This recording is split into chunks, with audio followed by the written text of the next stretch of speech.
Hey, it's you! It's been a long time! I turned around to see my friend from college. According to her, she had moved nearby last month. I was so excited to see her again.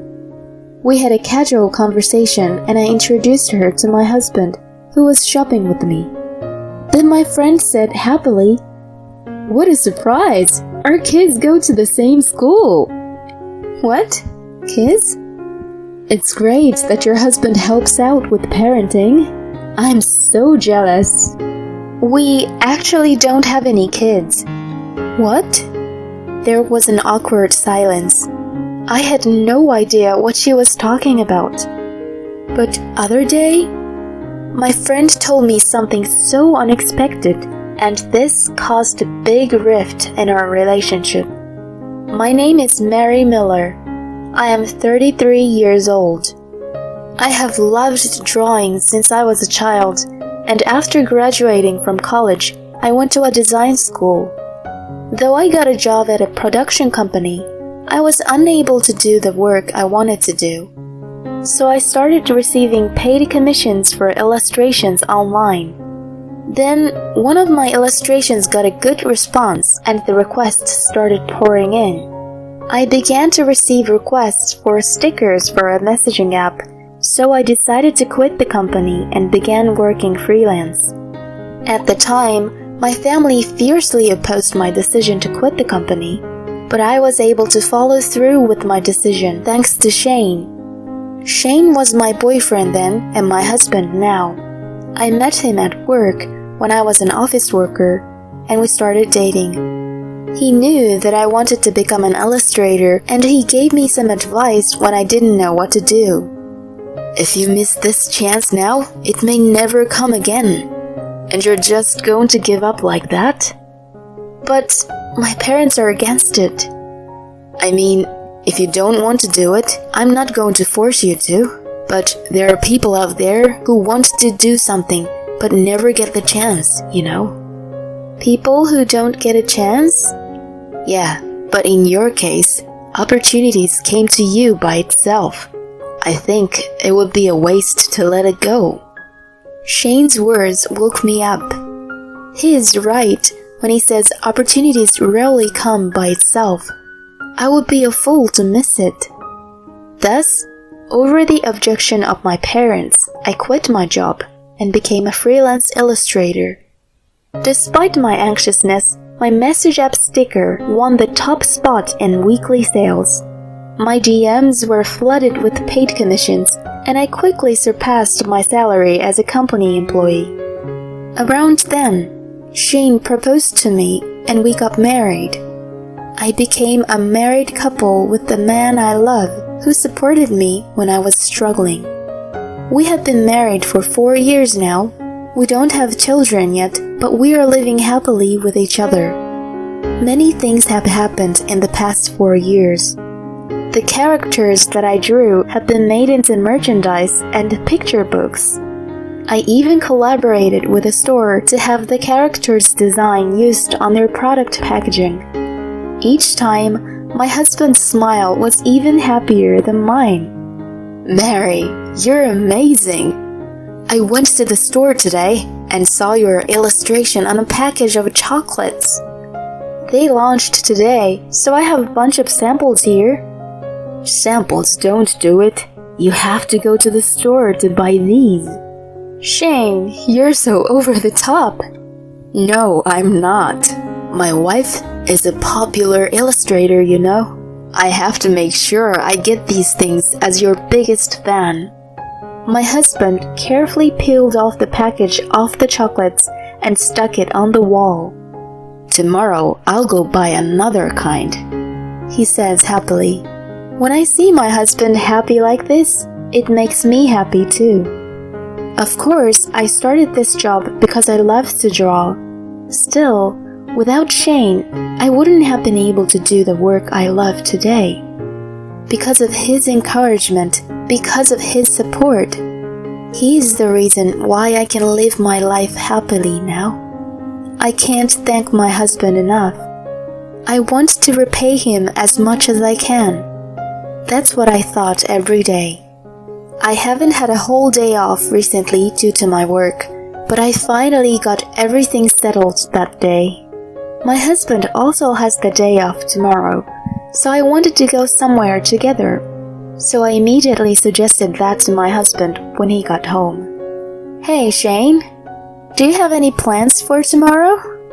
Tomorrow? Why? I thought maybe we could go out together.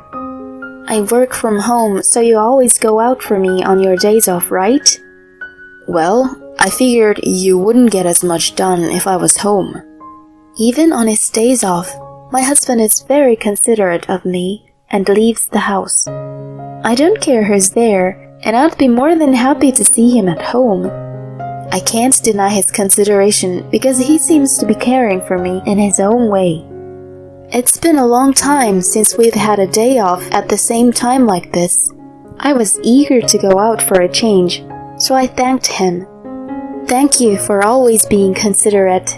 I'll pay for everything tomorrow, so why don't we go splurge?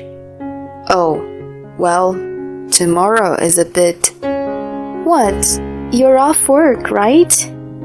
Actually, I have to work on my day off. I'm having a hard time with my current projects, so... You never used to have to work on your days off. You must be really busy. Yeah, you make a lot of money, right? So, I thought I'd better not let you down. Shane, we don't usually talk about it, but there is a big difference in our incomes. Shane works for a small company, so his salary is about average. I, on the other hand, earn quite a bit of money from collaborations with various companies and regular sales of app stickers. Perhaps my husband is self-conscious about that. However, if I told him that he didn't have to worry about it because I earned the money, it would destroy his pride.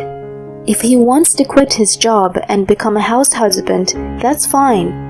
However, he is still working as hard as he can to keep up. If that's the case, it would be unreasonable for me to refuse that. I felt sad, but I tried to smile so that he wouldn't be bothered. Oh well, if you're busy with work, I guess there's nothing I can do about it. Let's go on a date some other time. I'm sorry, Mary. It's your day off, so you should go out somewhere to get your mind off of work. Yeah, I'll do that. It's okay to relax at home, but it's more refreshing to be outside. Yeah, perhaps watching a movie or shopping. Oh, that reminds me. Can you get me a new wallet that'll suit me? My wallet is starting to tear. I'll pay you later. Okay, I'll get you a very stylish one. So the next day, I went shopping by myself. I'm always busy, so I save up a lot of money. Sometimes I get a little scared because my savings are so much bigger than when I was an office worker. I'm completely useless at housework, so I leave all the bank accounts to my husband, and he takes care of all the household expenses. I use credit cards for purchases, so I only have the statements of what I have spent. The money is deducted from my account, so of course I don't bother my husband. On this particular day, I was looking for a wallet for my husband and found the perfect one. It was a bit pricey, but I was going to give it to him as a gift to thank him for always supporting me. Can I have this one, please? Can I get it wrapped as a gift as well? I'm just giving it to my husband. I just bought the purse he asked me to buy. Some may think that. But for me, even these small surprises are part of our communication as a couple. I hope he'll be happy.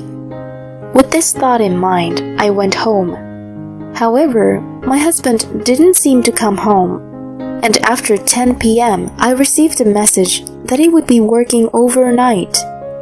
In the past, he used to call me when he was about to head home and had dinner with me. But recently, I feel like this is happening less and less. Is it just he works overtime and comes home late? Or is he just concerned about me? I felt an indescribable feeling. After that, we continued to miss each other, and the time we spent together decreased drastically.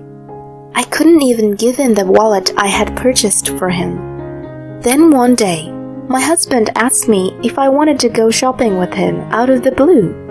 Although I still had some work to do, I was happy that he asked me out, and I readily agreed. We went to a shopping mall a few blocks away and looked around the various stores. "Hey Shane, let's get a new matching mugs." "Oh, that's a good idea. We've been using our current one for quite a while." "There's a lot of cute tableware too." "I'm gonna go check out the glasses over there." "Okay." We've been using our current dishes since we got married, and they're nicked in some places. While I was looking at the pretty tableware, a voice called out to me from behind. "It's you, Mary. It's been a long time." I turned around to see my friend from college, Emily. "Emily! Wow, it's been so long! How have you been?" "I'm doing great. How long has it been?" "I haven't seen you since we graduated from college, so it's been more than 10 years. You haven't changed at all. And you look as cute as ever, Emily." "Oh, please. I'm exhausted every day." "Well, what brings you here today? I heard that you got married and moved to the East Coast with your husband." "My husband gets transferred a lot with work, so we actually moved here last month." "Oh, I see." I was so excited to see my old friend again, especially because I didn't have any friends nearby that I could meet so easily. "What are you doing here today? Are you here alone?" Emily asked me, just in time to see my husband coming this way. I called my husband and introduced him to her. "Emily, this is my husband Shane. I've told you about marriage, but we haven't had a wedding, so this is the first time you've seen my husband, isn't it?" My husband smiled at Emily and introduced himself. "Emily has a husband too, so we may be able to be family friends in the future." While I was imagining such a thing, she said happily, "What a surprise! Our kids are in the same school." "What? Kids?" The unexpected statement made me pause for a moment. We don't have a child, so we've never even been to a school. Without noticing my agitation, Emily continued with a smile. "It's great that your husband helps out with parenting. I'm so jealous." Parenting? What do you mean by that?" "It's not every day that a father comes to pick their child up from school. I'm the one who always picks up my kids from school. Your husband is so nice." "Wait a minute. We actually don't have any kids." "What?" There was an awkward silence. I had no idea what she was talking about. I looked at my husband, who had turned pale and was slumped over. I asked Emily why she thought we had a child. She was slightly confused, but started talking. "I saw your husband at my kid's school the other day." "You mean Shane? Are you sure?" He was tall and good-looking, so he was getting a lot of attention from the other moms. He came to pick up a girl and left holding hands, so I thought, "We don't have kids yet. You sure you're not mistaken?" "I'm sure of it. I'm sure I'm not lying." "Then, it appears to be true." My husband, who had been listening to our conversation, was shaking next to me, breaking out in cold sweat. I told Emily I'd be in touch and walked back to the car with Shane. "Can you explain to me what's going on?" I asked him, but he wouldn't open his mouth, so I took his phone and started checking. My husband was yelling at me to stop the whole time, but it didn't matter anymore. I got around and checked the phone and found videos of a girl and messages with a woman who was most likely the woman he was cheating on me with. "Are you saying that this girl is the child between the woman and you?" "No, that's just her kid." But the girl in the video on your phone called you daddy, right?" That's because I'm like a father to her. So does that mean the affair is true? And it's also true that Emily saw you at the school? I questioned him, and Shane nodded silently. At that moment, I felt more anger than sadness. I can't believe it. I can't believe that while I was working so hard, he was deepening his relationship with his affair partner and her child. I can never forgive him. I'll make sure he pays for this. I drove the car to the state office where I picked up the divorce papers and demanded my husband sign them. Here you go. Fill this out right here, right now. Wait a minute. I have no intention to divorce you. What? Don't be silly. Do you think you can stay married to me after doing this? You betrayed me without a care in the world. Forgive me, please. It was just a little bit of a whim. I've only got intimate with her a few times. Believe me. It doesn't matter. You were with her child as a father, weren't you? At that point, it's impossible. That's disgusting. I trusted you. I even bought you a new wallet as a gift, and you trampled all over my heart. Mary, please, don't throw me away. I don't want a divorce. My husband was still half crying and would not sign the divorce papers. I got impatient and took him with me to my in-laws' house. When we arrived, I revealed everything in front of my in-laws. They were furious and ordered my husband to sign the divorce papers on the spot. I know he has a weakness for my father-in-law. My father-in-law is a strict man, and he would never tolerate anything unethical. After getting his signature, I stormed into the house of the unethical woman with my husband leading the way. Luckily, her child was at school, so the woman was home alone. When I asked her about the situation, I found it very hard to believe. Apparently, my husband lied about being divorced and contacted her. She was a single mother who was having trouble making ends meet, so he withdrew money from my account and gave her a large sum of money every month to support her.